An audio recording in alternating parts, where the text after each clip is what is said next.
Hello students. तो आज हम देखेंगे रेस्पिरेशन इन ह्यूमन बींग्स। ठीक है, इसमें दो चीज़ें देखेंगे, एक देखेंगे हम इसका स्ट्रक्चर और सेकंड देखेंगे हम मैकेनिज्म। चलिए तो देखते हैं स्ट्रक्चर में क्या होता है, स्ट्रक्चर का मतलब क्या है या स्ट्रक्चर होता क्या है।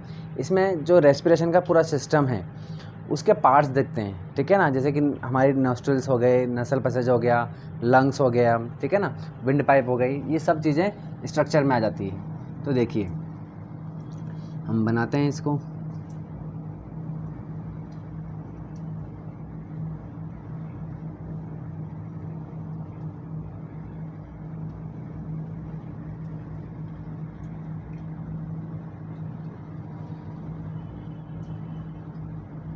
ये जो पीछे जा रही है ये है ईसोफेगस, ठीक है, और ये जो है आगे ये है विंड पाइप। ठीक है, चलिए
ये है एल्वियोली। चलिए सेम टू सेम इधर बना लेते हैं।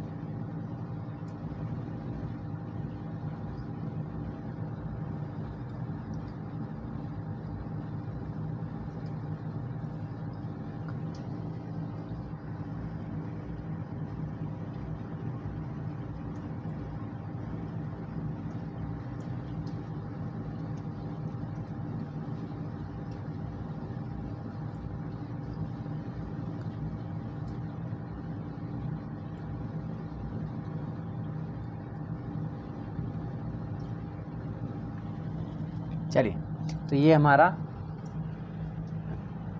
Respiratory system. ठीक है, इसके पार्ट देखते हैं। ये जो छेद होते हैं यहाँ पर हमारे नाक के छेद, ठीक है, इसको बोलते हैं नॉस्ट्रिल्स।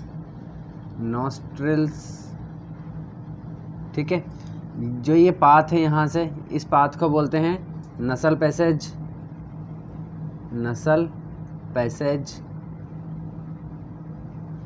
और ये वाला जो जगह है, ठीक है ना, ये जगह विंड पाइप और इसोफेगस यानी कि फूड पाइप, विंड पाइप और फूड पाइप दोनों के लिए कॉमन होता है ये वाला पार्ट। ठीक है, तो इस जगह को बोलते हैं फेरिंग्स। ठीक है, इसके बाद यहाँ पर इस जगह पर, ठीक है, यहाँ से लेके यहाँ तक ये पाइप कहलाता है आपका विंड पाइप। क्या कहलाता है? Wind pipe. और विंड पाइप को हम ट्रैकिया भी बोलते हैं। ठीक है, ट्रैकिया। और इस जगह पर ये फेरिंग्स हो गया। इसी जगह पर हमारा क्या होता है, इस तरीके से ये एडम्स एप्पल जिसे हम जानते हैं, एडम्स एप्पल के नाम से जानते हैं। इसे हम साउंड बॉक्स भी कहते हैं, वॉइस बॉक्स भी कहते हैं, ठीक है ना। और इसे हम लैरिंग्स भी कहते हैं, लैरिंग्स, ठीक है।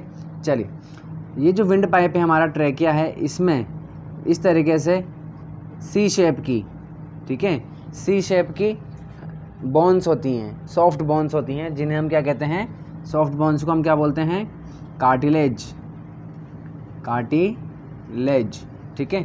इस तरीके से ये इस तरीके से इसमें बोन्स होती हैं, सी शेप की होती है, पूरी नहीं होती है, ठीक है ना।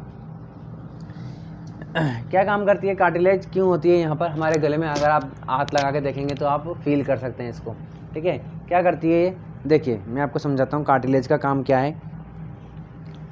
एक्चुअली जैसे कि अगर आप देखेंगे, आपने बिस्लेरी की बोतल देखी होगी, ठीक है ना, अगर वो खाली है तो आपने उसको कभी ना कभी ऐसे सक करके उसको पिचकाया होगा, ठीक है। तो पिचका दिया आपने, ठीक है, बिल्कुल इस तरीके से। इसका मतलब क्या है कि जब वैक्यूम क्रिएट होता है तो आसपास की एयर उसे क्या करती है, उसको कोलैप्स कर देती है, पिचका देती है, ठीक है ना। तो जब हम सांस लेते हैं तो इसमें क्या होता है, इसमें वैक्यूम भी क्रिएट होता है, ठीक है। अभी जब हम मैकेनिज्म पढ़ेंगे तब हम आपको बताएंगे कि कैसे इसमें वैक्यूम क्रिएट होता है। तो वैक्यूम क्रिएट होता है, तो अगर कार्टिलेज नहीं होगी तो कार्टिलेज नहीं होने की वजह से ये जो विंड पाइप है ये चिपक जाएगी, ठीक है, जिसकी वजह से हवा आर पार, मतलब हवा पास नहीं हो पाएगी, और इसकी वजह से हम क्या हो सकते हैं, हमारी डेथ भी हो सकती है। तो ये जो है इस तरीके से देखिए, समझ लीजिए कि ये क्या है, कार्टिलेज है, ठीक है। अब ये इसके आसपास क्या है, ये पूरी पाइपलाइन है, मतलब विंड पाइप है, ठीक है ना। इस तरीके से इसको कवर करके रखा हुआ है, ये विंड पाइप जा रही है और अंदर ये है। तो जब हम सांस लेते हैं तो विंड पाइप इस तरीके से इस तरीके से इस तरीके से इस तरीके से होती रहती है, ठीक है, फूलती है चिपकती है, फूलती है चिपकती है, ठीक है ना। इससे क्या होता है कि अगर कार्टिलेज नहीं होगा तो ये पूरी चिपक जाएगी, ठीक है, जिससे जो एयर है वो पास नहीं हो पाएगी, ठीक है। तो कार्टिलेज जो है वो विंड पाइप को कोलैप्स होने से बचाता है, ठीक है, समझ में आएगी बात। आगे देखिए, ये जो पार्ट है ये वाला, ठीक है, जो इन दोनों के लिए कॉमन है, ठीक है, इसको बोलते हैं ब्रोंकस, ठीक है, ब्रोंकस। और जब ये दोनों बढ़ जाते हैं तब ये कहलाते हैं ब्रोंकाई, ब्रोंकाई, ठीक है। चलिए, और जब ये आगे और जाकर के बढ़ जाते हैं, ठीक है ना, जैसे कि एक ब्रांचेस जो होती है ना, तो इनको बोलते हैं ब्रोंक्यूल्स, ब्रोंक्यूल्स, ठीक है। और इन ब्रोंक्यूल्स के जो सिरे होते हैं, इन सिरों पर बलून लाइक स्ट्रक्चर होता है, ठीक है। बलून देखा होगा आपने, बलून के जैसे स्ट्रक्चर होते हैं जो यहाँ बना रखे मैंने, इनको बोलते हैं एल्वियोली, एल्वियोली, ठीक है, या एल्वियोलाई, ठीक है, एल्वियोलाई, एल्वियोलाई, ठीक है। जो एल्वियोलाई है, अगर हम इनको निकाल दें, निकाल करके अगर हम सरफेस पे बिछा दें, ज़मीन पर बिछा दें, तो इसका जो एरिया आता है यह होता है 80 मीटर स्क्वायर का, ठीक है। तो इतना बड़ा एरिया ये कवर करते हैं, ठीक है। ये क्या होते हैं, सिकुड़े हुए रहते हैं, ठीक है, और फूलते हैं, सिकुड़ते हैं, फूलते हैं, और बहुत ही कॉम्पैक्ट एरिया में, बहुत ही कॉम्पैक्ट तरीके से ये रहते हैं अंदर, मतलब, ठीक है। इसीलिए ये बहुत बड़ा एरिया कवर करते हैं। और यही ये जो एल्वियोलाइज हैं, ये एल्वियोलाइज कनेक्टेड होते हैं किससे, ब्लड वेसल से, ठीक है। ये जो वॉल्स हैं इसकी, किसकी, ये लंग्स की वॉल्स जो हैं ये बहुत ही पतली होती है, बहुत बारीक सी होती है, बहुत पतली होती है, ठीक है। बहुत पतली क्यों है भाई, क्यों है, देखिए ये इतनी पतली होती है कि अगर इनको जैसे मैंने बनाया, अगर इनको ऐसे कैसे लटका दिया जाए तो ये नीचे लटक जाएगी, ठीक है। इसका मतलब ये है कि इसकी जो वॉल्स हैं इसमें इतना भी दम नहीं है कि ये अपना खुद का वेट भी संभाल सके, ठीक है। तो इसको संभालने के लिए दो चीज़ें लगी होती है, एक तो नीचे होती है क्या, इस तरीके से मांस का एक बहुत बड़ा टुकड़ा होता है, इस तरीके से ये मांस का बहुत बड़ा टुकड़ा होता है इसमें, जो इसको क्या करता है, सपोर्ट प्रोवाइड करता है नीचे की साइड, ठीक है। और जो लंग्स की वॉल है वो भी क्या वो अभी बताता हूँ, रुकिए, ये देखिए, और ये तो है ना, तो ये मांस का एक बड़ा टुकड़ा होता है, इसको बोलते हैं डायफ्राम, डायफ्राम, डायफ्राम, ठीक है। चलिए, और ये जो लंग्स की वॉल्स हैं ये हमारे रिब से भी कनेक्टेड होते हैं, ठीक है। ये होता है ये जो डायफ्राम है ये इनको क्या करता है, सपोर्ट प्रोवाइड करता है। और जो इसकी वॉल्स हैं ये बहुत पतली होती है। जैसे क्यों होती है पतली इसलिए होती है ताकि ऑक्सीजन और कार्बन डाइऑक्साइड का जो एक्सचेंज होता है यहाँ पर वो बहुत इजीली हो सके और बहुत तेज़ी से हो सके, ठीक है।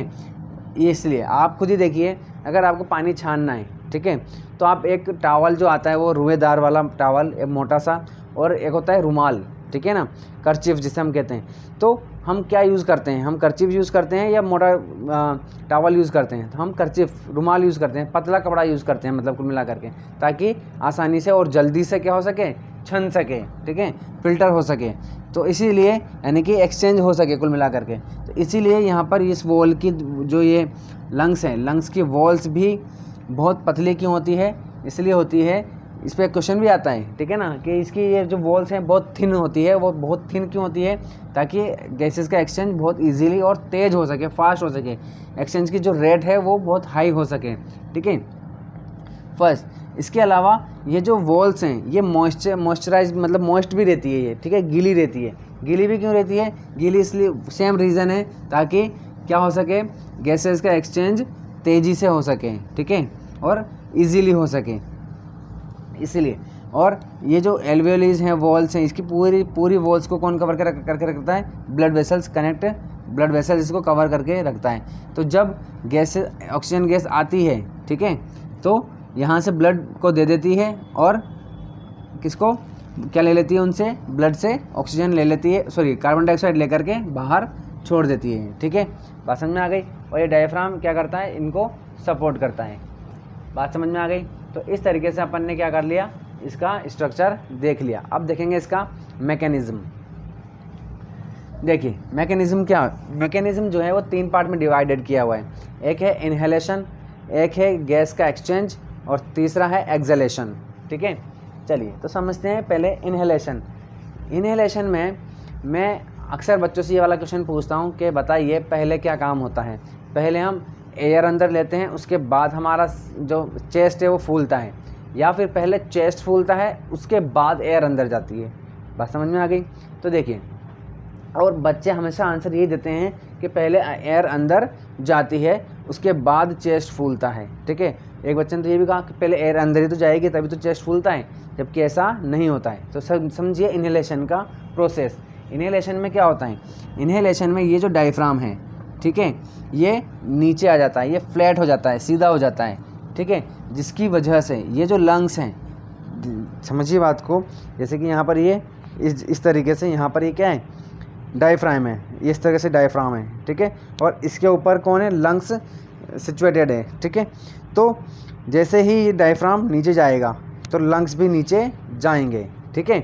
अब एक आप ही बताइए कि जैसे कि मान लीजिए कि बोतल, पिचकी हुई बोतल है, अगर आप उसकी चारों दीवार पकड़ के खींच दोगे, ठीक है, खींचोगे तो क्या होगा, अंदर एयर जाएगी। अगर आपने उसका ढक्कन लगा दिया तो आप उसे खींच भी नहीं सकते।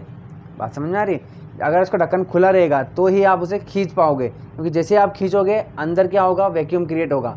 जैसे ही वैक्यूम क्रिएट होगा बाहर से एयर अंदर आ जाएगी। अभी अंदर क्यों नहीं जा रही है, क्योंकि अभी अंदर और बाहर दोनों का प्रेशर क्या है, इक्वल है। बोतल के अंदर का और बोतल के बाहर का प्रेशर सेम है, ठीक है। लेकिन जैसे ही आप इसकी वॉल्स को खींचोगे तो अंदर क्या क्रिएट हो जाएगा, वैक्यूम, यानी कि प्रेशर कम हो जाएगा।